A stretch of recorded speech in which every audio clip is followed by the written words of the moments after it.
बहुत बड़ा ही ये समझिए कार्यक्रम होने जा रहा है, जिसका मैं क्या चर्चा करूं, ये तो पूरा देश ही देख रहा है कि आज ऐसा दिन हम लोग के लिए खुशहाली दिन आया है कि हमारे देश के यशस्वी कर्मठ और सुशील प्रधानमंत्री आदरणीय नरेंद्र मोदी जी का आगमन इस मधुबनी जिला अंतर्गत बेस्वर स्थान में होने जा रही है। और ये हमारे पूरे जिला और बिहार वासियों के लिए इससे बड़ा और खुशी का समय क्या होगा। पता है ये दंगा फसाद, ये सब इसमें जनता का कोई दोष नहीं है, ना तो हिंदू ना मुसलमान का। ये कुछ खुरापाती टाइप के जो विष माइंड वाले कुछ नेतागण हैं, वो लोग इस चीज़ को ज़्यादा बढ़ावा देते हैं। हाँ, बाकी हमारा जो आकलन है उसमें 10 में तो 10 का ही आकलन है, लेकिन फिर भी अगर कुछ प्लस माइनस हुआ तो पक्का 8 से 9 तो हम जरूर जीतेंगे। दोस्तों, आपको पता है कि आदरणीय प्रधानमंत्री नरेंद्र मोदी 24 अप्रैल 2025 को झंझारपुर के बिंदेश्वर स्थान में तशरीफ ला रहे हैं।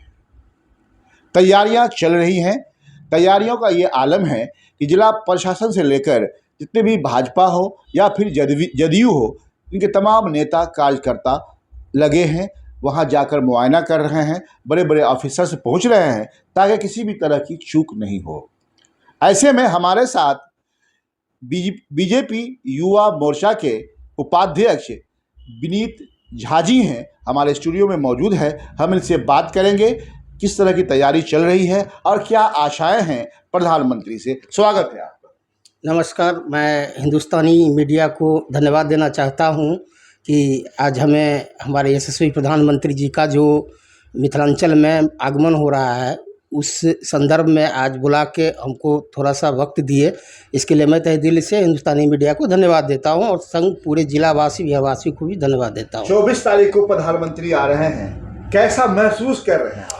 इसमें महसूस करने की कोई बात ही नहीं है। ये तो बहुत ये समझिए एक माना ये हो गया, एक बहुत बड़ा ही ये समझिए कार्यक्रम होने जा रहा है, जिसका मैं क्या चर्चा करूं, ये तो पूरा देश ही देख रहा है कि आज ऐसा दिन हम लोग के लिए खुशहाली दिन आया है कि हमारे देश के यशस्वी कर्मठ और सुशील प्रधानमंत्री आदरणीय नरेंद्र मोदी जी का आगमन इस मधुबनी जिला अंतर्गत बेस्वर स्थान में होने जा रही है।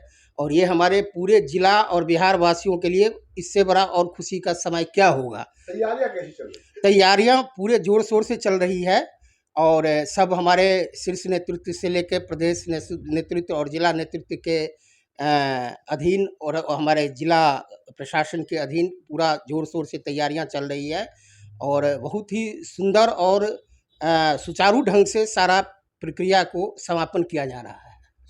विनीत जी, जिस तरह से प्रधानमंत्री आ रहे हैं, तैयारियां चल रही है, देखा जा रहा है कि सारे नेता, एनडीए गठबंधन के सारे नेता कार्यकर्ता वहाँ मुस्तैद दिख रहे हैं। जी जी, क्या आशाएं हैं जिला वासियों के लिए, क्या क्या मिल सकता है उपहार में? ये मान लीजिए, इसमें मैं क्या कह सकता हूँ कि जब हमारे देश के राजा ही यहाँ आ रहे हैं तो इसमें मैं एक दो क्या आपको बताऊं, बहुत सारा एक समझिए इस जिला वासियों को उपहार मिलने जा रहा है और इससे पीछे भी बहुत सारा मिला है, पूरे बिहार को मिला है। और जब तक हमारे नरेंद्र भाई मोदी मौजूद हैं अपने सत्ता पे, तब तक मिलता रहेगा, ये मुझे पूरा विश्वास है। और ये जो आगमन होने जा रही है, ये बहुत ही ऐतिहासिक आगमन होने जा रही है, ये मधुबनी जिला अंतर्गत बेस्वर स्थान में। और ये हमें समस्त एनडीए कार्यकर्ता का ये दायित्व है कि इस कार्यक्रम को, इस मोदी जी के आगमन को पूरे सुचारू और सुंदर ढंग से पूरे निष्ठा के साथ इसको समापन किया जाए। 2025 में चुनाव भी है, इसको चुनावी संदर्भ से भी देखा जा सकता है। नहीं, चुनावी इसको क्या कह सकते हैं, चुनावी तो कुछ कहना नहीं है, इसलिए कि चुनावी तो देख ही रहे हैं कि एनडीए का पूरा बहुमत हमको दिख रहा है पूरे बिहार में। हाँ, मैं जो अलग अलग ज़िला का मैं न्यूज़ देखता हूँ और जो जनता का मन देख रहा हूँ, उससे इसमें कोई ज़्यादा जोर देने की बात नहीं है। ये तो हमारे देश के राजा आ रहे हैं तो हमें खुशी है कि कुछ देने आ रहे हैं। हाँ, और हमारे युवा वर्ग जितने भी हैं हाँ पूरे बिहार और ज़िला के, उसको उनको एक उत्साह जगाने, जोश जगाने उनका ये कार्यक्रम होने जा रहा है। और मैं इसमें क्या कह सकूँ, चुनावी कोई एजेंडा हमको इसमें नहीं लग रहा है। हाँ, चुनावी एजेंडा तो ऑलरेडी क्लियर है, उसमें मैं क्या बता सकता हूँ आपको। एनडीए बीजेपी की सरकार बनेगी? एकदम बिल्कुल पूरा बहुमत के साथ एनडीए की सरकार बनेगी। अच्छा, क्या लग रहा है इस बार जो है मधुबनी विधानसभा से टिकट किसको मिलेगी? ये तो हम ये तो बहुत, हम तो एक छोटा कार्यकर्ता हैं, हाँ, अपने पार्टी के।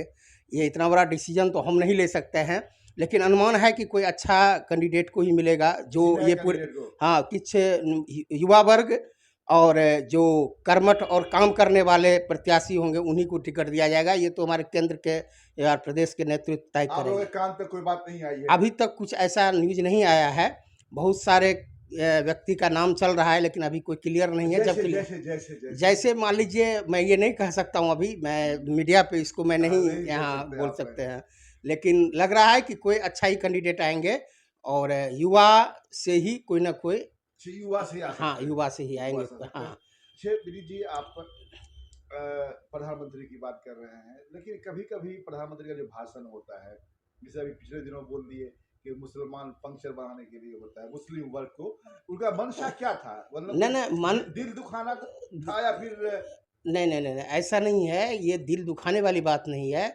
वो एक एग्जाम्पल दिए कि मैं वो जो, चूँकि ये हमारे जो आदरणीय प्रधानमंत्री नरेंद्र मोदी जी हैं, वो सिर्फ दिल्ली में और विदेश यात्रा करके बैठे नहीं रहते हैं। उनके पास गांव-गांव तक और छोटे बड़े जितने भी शहर कस्बे हैं, सबका उनका रिपोर्ट उनके पास रहता हिंदू है। पहुंचा नहीं बनाता क्या? तो सभी बनाते हैं, सभी मजहब और धर्म से सब बनाते हैं, लेकिन इसमें उनके कहने का मंशा ये है कि जो गरीब तबका के जो मुसलमान हैं, मंशा कुछ और हाँ था। हाँ, गरीब जो तबके के जो मुसलमान हैं, उनके लिए ये जो बिल पास हुआ है, ये काफ़ी लाभदायक होगा। तो वक्फ बिल की बात है, मान लीजिए, देखिए एक ही बताइए विनीत जी, अब वक्फ की बात आ गई तो ऐसा माना जाता है कि बहुत सारी ऐसी मस्जिदें हैं, कब्रिस्तान है, जो आज़ादी के पहले से है, जी जी उसका कोई कागज पत्र नहीं होगा, जी। वक्फ के अंदर होगा, तो वो कागज नहीं दिखाया जा सकता ना।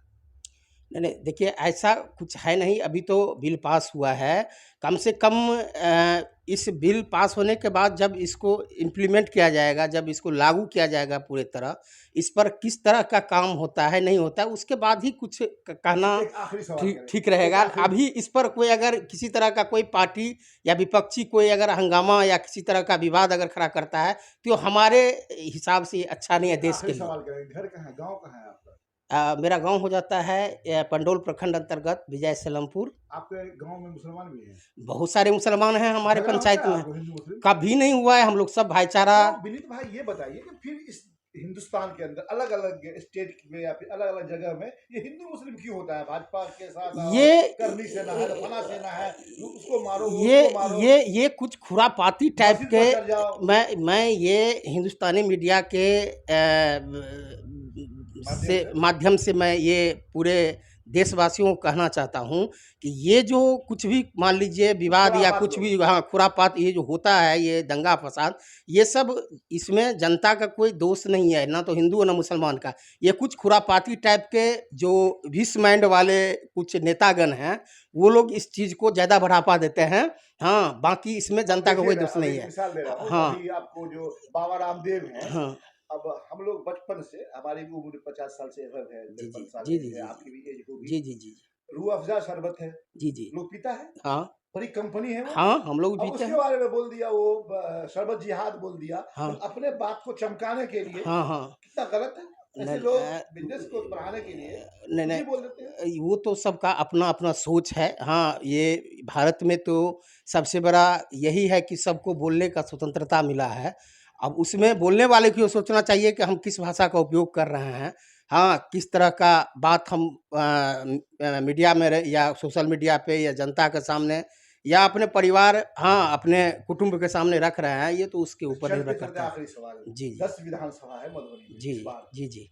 आप कहाँ तक फतह हासिल कर रहे हैं? हमारा तो हमारा जो आकलन है उसमें 10 में तो 10 का ही आकलन है, लेकिन फिर भी अगर कुछ प्लस माइनस हुआ तो पक्का 8 से 9 तो हम ज़रूर जीतेंगे। हाँ बहुत बहुत धन्यवाद आपका। जी, धन्यवाद। अब